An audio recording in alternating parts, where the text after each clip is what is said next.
Hello Virgo, Sun, Moon, Rising, Venus signs or cross watchers. This will be a reading for November 16 to 22 or kahit kailan mo man ito mapanood, Virgo. Thank you so much, Virgo, sa patuloy na pagsubaybay, sa iyong mga likes, shares, and comments. I'm thankful and grateful at malaking tulong po yan. Private readings, pakipanood hanggang dulo at pakibasa yung mga nakasulat sa description. Lahat ng details nandyan, pati link na kailangan ninyo.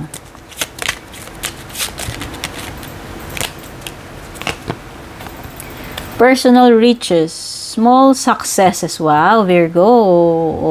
Sabi dito, small successes are likely now and bigger ones are on the way. Ang ganda naman. May mga maliliit, may malalaking success pa ang bongga. Okay? Yung malalaki, pwedeng to follow daw.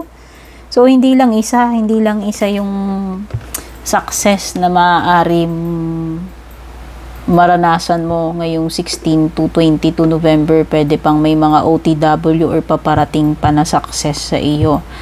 Finances, no? Maganda rin. May sign ng improvement. Ayan, no? Dramatically, oh. Finances could improve dramatically.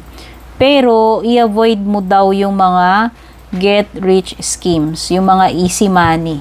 Wala naman kasi talagang easy, guys, na tagumpay. Wala ring easy na panalo. Unless sinuwerte ka, nanalo ka lang sa loto, pero Diyos ko, yung chances na manalo ka very thin. No? Hindi naman lahat nananalo, di ba? Wala naman nakakaalam niyan. Opportunities, yan. May mga paparating pang opportunity sa iyo.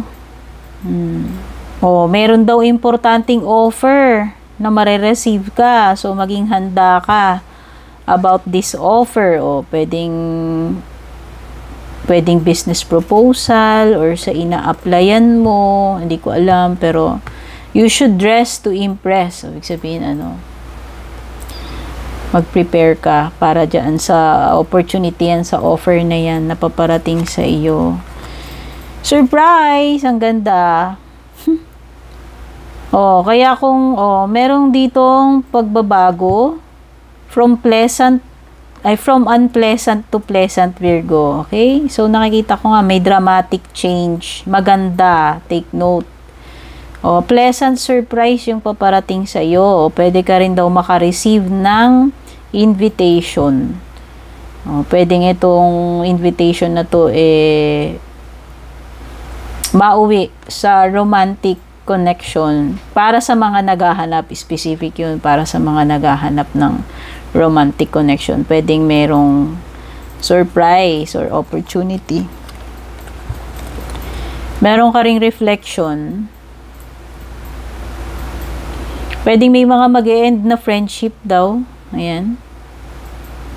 Either mag-end na friendship or samahan na maging matibay. Okay? Either way. So, yan. Dalawa lang yan. Kung hindi mababawasan ng kaibigan, pwedeng madadagdagan ng kaibigan or madedevelop into a strong friendship.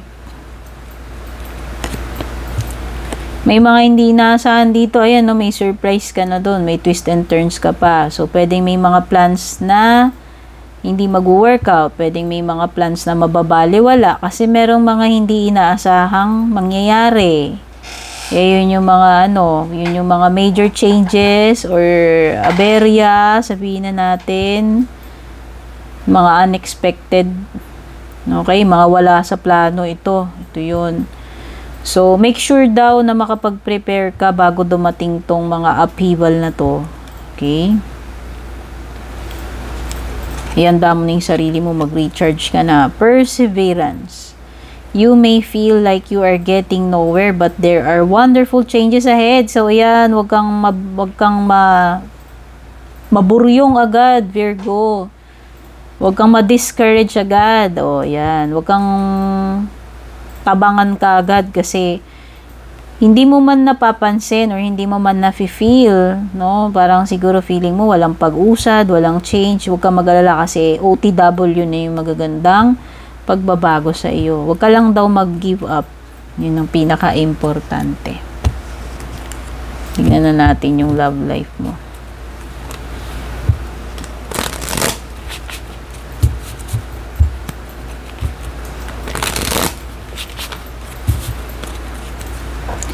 Daydreaming, inseparable, detachment, reciprocity. Okay. Ba't ganun? Yung isang energy dito, nagde-daydream siya, pero yung isa gusto naman niya kumalas or umiiwas, dinedetach yung sarili. May energy kasi dito ng pagiging detached eh.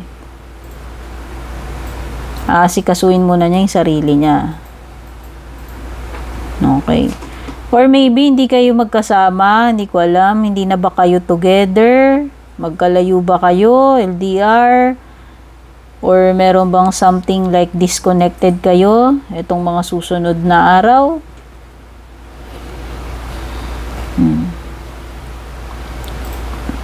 Pero nakalagay kasi dito, kahit daw hindi kayo magkasama nitong person na to, yung isa sa inyo, ewan ko kung isa kayo, isa sa inyo or pareho kayo na hindi naman nakakalimutan yung isa't isa, pwedeng ganun. Hinahanap-hanap pa rin yung person na yun. Andun pa rin yung nandoon pa rin yung love. So, hindi ko alam kung one-sided to. Kasi parang may nagde-demand dito ng equal, give and take. Pwedeng one-sided. Kasi yung isa, dine-daydream niya yung isa, pero yung isa, detached. Pwedeng walang pake, or disconnected. Pero yung isa parang may feelings pa rin, pwedeng pinapantasya pa rin kasi dini-daydream eh. Ini-imagine niya pa rin, pero yung isa hindi eh. Gusto nung isa is detachment. So yan, hindi patas to. Kaya siguro may nagde-demand dito. Kumbaga umaasa yung isa na sana kahit papano maging equal yung give and take dito sa relationship ninyo.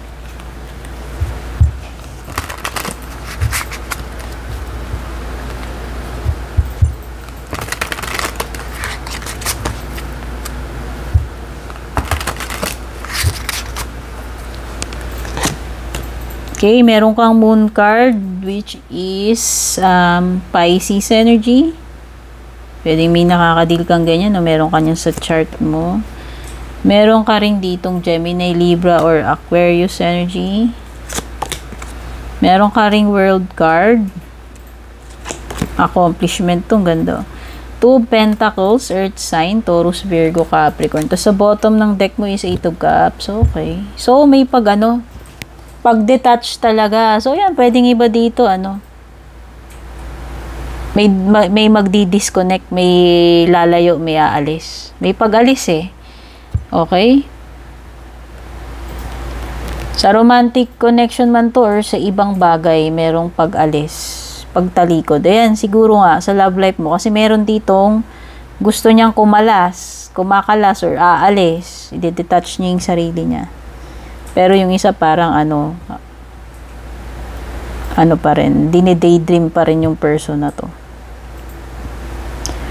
Parang may nag-end na nga rito kasi may world card ka rin. So, hindi ko lang din alam kung may nag-end. Nangangapa sa dilim, may moon card ka. O pwedeng iba sa inyo dito, confused. Or feeling insecure. Or maaaring ito yung mga fears mo. Pwedeng kinakain ka netong mga fears, insecurities, or emotions. Basta meron ditong something na hidden sa iyo with the moon card.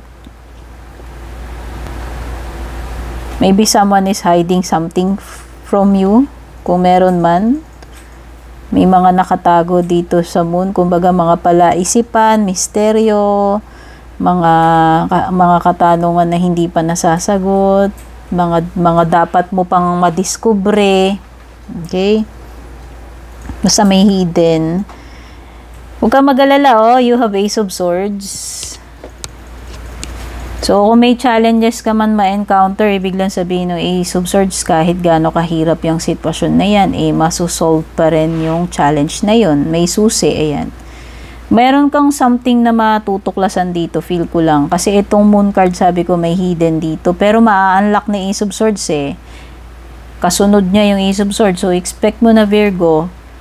Sabihin mo na may big reveal dito. May mystery na masosolve. Malalaman mo yung what's hidden behind the door or nakatago, no? Yan kasi yun, ma-unlock mo na, mabubuksan mo na, may susi si Ace of Swords. Okay? Oh, you will find out soon. Malalaman at malalaman mo rin yan. World card is success or achievement, something na makukompleto mo itong 16 to 22 kung ano man ito. May may matatapos ka, makukumpleto ka na. 2 Pentacles. Pinipilit kayanin. Nahihirapan pero pinipilit. Yan. Ito yung energy na nasisense ko rito. Kahit nahihirapan, pinipilit pa rin na kayanin or mag-workout. Ano man ito, may kinalaman man to sa pera mo, may kinalaman man to sa career mo o sa relationship mo. Paano mo ikikip kahit mahirap ikip, no? Nahihirapan na pero parang alam mo 'yun, pinipilit pa rin yung sarili na ikip yan. Or maybe meron kang dalawang bagay na ginagawa kaya mahirap pagsabayin. Yan. Okay. May pag-alis dito with the 8 of Cups, nabanggit ko na, no?